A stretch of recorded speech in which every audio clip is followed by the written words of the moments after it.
गणेशाय नमः। ओम विष्णुवे नमः। आज रसपान कीजिए अधिक मास कथा में अध्याय 16 का। इससे पहले के सभी अध्याय हमारे चैनल पर अपलोड किए गए हैं। चैनल पर जाकर जरूर सुनें तथा संपूर्ण अध्याय को सुनने के लिए वीडियो को अंत तक देखिएगा। इससे पहले के अध्याय में आपने जाना था कि किस प्रकार श्री हरि ने ब्राह्मण के पुत्र सुखदेव को पुनः जीवित किया था। पुत्र के जीवित होने पर ब्राह्मण ने श्री हरि से पुत्र को जीवित होने का कारण पूछा था। इससे आगे की कथा आप आज की वीडियो में सुनेंगे, तो वीडियो को अंत तक जरूर देखिएगा। श्री सूत जी बोले, हे तपस्वियों, इस प्रकार कहते हुए प्राचीन मुनि नारायण को मुनि श्रेष्ठ नारद मुनि ने मधुर वचनों से प्रसन्न करके कहा, हे ब्राह्मण, तपोनिधि सुदेव ब्राह्मण को प्रसन्न विष्णु भगवान ने क्या उत्तर दिया, सो हे तपोनिधि मुझे कहिए। श्री हरि इस प्रकार महात्मा सुदेव ब्राह्मण ने विष्णु भगवान से कहा। बाद भक्त वत्सल विष्णु भगवान ने वचनों द्वारा सुदेव ब्राह्मण को प्रसन्न करके कहा। हरि भगवान बोले, हे द्विजराज, जो तुमने किया है उसको दूसरा नहीं करेगा। जिसके करने से हम प्रसन्न हुए उसको आप नहीं जानते हैं। यह हमारा प्रिय पुरुषोत्तम मास है। स्त्री के सहित शोक में मग्न तुमसे उस पुरुषोत्तम मास की सेवा हुई। हे तपोनिधि, इस पुरुषोत्तम मास में जो एक भी उपवास करता है, हे द्विजोत्तम, वह मनुष्य अनंत पापों को भस्म कर विमान से बैकुंठ लोक को जाता है। सो तुमको 1 महीना बिना भोजन किए बीत गया और असमय मेघ के आने से प्रतिदिन प्रातः, मध्याह्न एवं सायं तीनों काल में स्नान भी अनायास ही हुआ। तो हे तपोधन, तुमको 1 महीने तक मेघ के जल से स्नान मिला और उतने ही अखंडित उपवास भी हो गए। शोक रूपी समुद्र में मग्न होने के कारण ज्ञान शक्ति से हीन तुमको अज्ञान से पुरुषोत्तम का सेवन हुआ। तुम्हारे इस साधन का तौल कौन कर सकता है।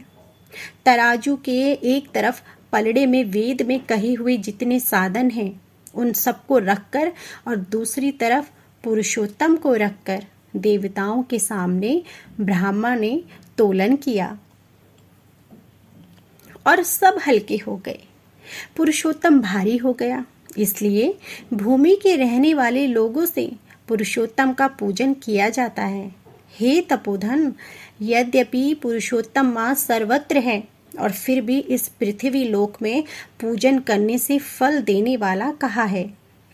इससे ही वत्स, इस समय आप सब तरह से धन्य हैं, क्योंकि आपने इस पुरुषोत्तम मास में उग्र तथा परम दारुण तप को किया। मनुष्य शरीर को प्राप्त कर जो लोग श्री पुरुषोत्तम मास में स्नान दान आदि से रहित रहते हैं, वे लोग जन्म जन्मांतर में दरिद्र होते हैं। इसलिए जो सब तरह से हमारे प्रिय पुरुषोत्तम मास का सेवन करता है, वह मनुष्य हमारा प्रिय, धन्य और भाग्यवान होता है। श्री नारायण बोले, हे मुने, जगदीश्वर हरि भगवान इस प्रकार कहकर गरुड़ जी पर सवार होकर शुद्ध बैकुंठ भवन को शीघ्र चले गए। सप्तनिक सुदेव शर्मा पुरुषोत्तम मास के सेवन से मृत्यु से उठे। अपने सुखदेव पुत्र को देखकर अत्यंत दिन रात प्रसन्न होता गया। मुझसे अज्ञानवश पुरुषोत्तम मास का सेवन हुआ और वह पुरुषोत्तम मास का सेवन फलीभूत हुआ, जिसके सेवन से मृत पुत्र उठ खड़ा हुआ। आश्चर्य है कि ऐसा मास कहीं नहीं देखा। इस तरह आश्चर्य करता हुआ उस पुरुषोत्तम मास का अच्छी तरह पूजन करने लगा। वह सप्तनिक ब्राह्मण श्रेष्ठ इस पुत्र से प्रसन्न हुआ और शुकदेव पुत्र ने भी अपने उत्तम कार्यों से सुदेव पिता को प्रसन्न किया। सुदेव ने पुरुषोत्तम मास की प्रशंसा की तथा आदर के साथ श्री विष्णु भगवान जी की पूजा की और कर्म मार्ग से होने वाले फलों में इच्छा का त्याग कर एक भक्ति मार्ग में ही प्रेम रखा। श्रेष्ठ पुरुषोत्तम मास को समस्त दुखों का नाश करने वाला जानकर उस मास के आने पर स्त्री के साथ जप हवन आदि से श्री हरि भगवान का सेवन करने लगा।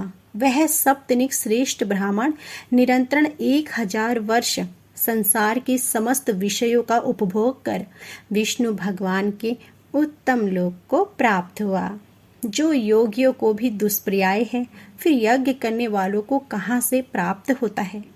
जहाँ जाकर विष्णु भगवान के संकिष्ट वास करते हुए शोक के भागी नहीं होते हैं, वहां पर होने वाले सुखों को भोग कर गौतमी तथा सुदेव दोनों स्त्री पुरुष इस पृथ्वी में आए। और वहीं तुम सुदेव इस समय दृढ़ धनवा नाम से प्रसिद्ध पृथ्वी के राजा हुए। पुरुषोत्तम मास के और नाम के सेवन से समस्त रिद्धियों के भोक्ता हुए। हे राजन, यह आपके पूर्व जन्म की पति देवता गौतमी ही पटरानी है। हे भूपाल, जो आपने मुझसे पूछा था सो सब मैंने कहा। और हाँ, सुखदेव पक्षी तो पूर्व जन्म में जो पुत्र सुखदेव नाम से प्रसिद्ध थे और हरि भगवान ने जिसको जलाया था, वह 12,000 वर्ष तक आयु को भोग कर बैकुंठ को गया। वहां वन के तालाब के समीप वट वृक्ष पर बैठकर पूर्व जन्म के पिता तुमको आए हुए देखकर मेरे हितों के उपदेश करने वाले प्रत्यक्ष मेरे दैवत विषय रूपी सर्प से दूषित संसार सागर में मग्न इस प्रकार पिता को देखकर और अत्यंत कृपा से युक्त वह शुक पक्षी विचार करने लगा कि यदि मैं इस राजा को ज्ञान का उपदेश नहीं करता हूँ तो मेरा बंधन होता है। जो पुत्र अपने पिता को पुत्र ना नरक से रक्षा करता है वही पुत्र है। आज मेरा यह श्रुति के अर्थ का ज्ञान भी वृथा हो जाएगा, इसलिए अपने पूर्व जन्म के पिता का उपकार करूंगा। हे राजा दृढ़ धनवा, इस तरह निश्चय करके वह सुख पक्षी वचन बोला। हे पाप रहित राजन, जो आपने पूछा सो यह सब मैंने कहा। अब इसके बाद पाप नाशिनी सरयू नदी को जाऊंगा। श्री नारायण बोले, इस प्रकार बहुत समय तक प्रसिद्ध यशस्वी राजा दृढ़ धनवा के पूर्व जन्म का चरित्र कहकर जाते हुए वाल्मीकि मुनि की प्रार्थना कर असंख्य पुण्यवान राजाओं का राजा वाल्मीकि मुनि को नमस्कार करता हुआ बोला। तो यह थी आज की हमारी संपूर्ण अध्याय। इससे आगे के अध्याय आप हमारी अगली वीडियो में जरूर सुनिएगा और उम्मीद है कि आप अधिक मास, पुरुषोत्तम मास या कहिए मलमास के सभी अध्याय नियम से सुबह के समय, दिन के समय या जब भी आपको समय मिले उन सभी अध्यायों को जरूर सुनिएगा। और इससे आगे के अध्याय भी आपको हर दिन सुबह के समय सुनने को मिलेंगे। तो वीडियो पसंद आई हो तो प्लीज़ वीडियो को लाइक ज़रूर कीजिएगा। कमेंट बॉक्स में जय श्री हरि ज़रूर लिखिएगा। जय श्री हरि।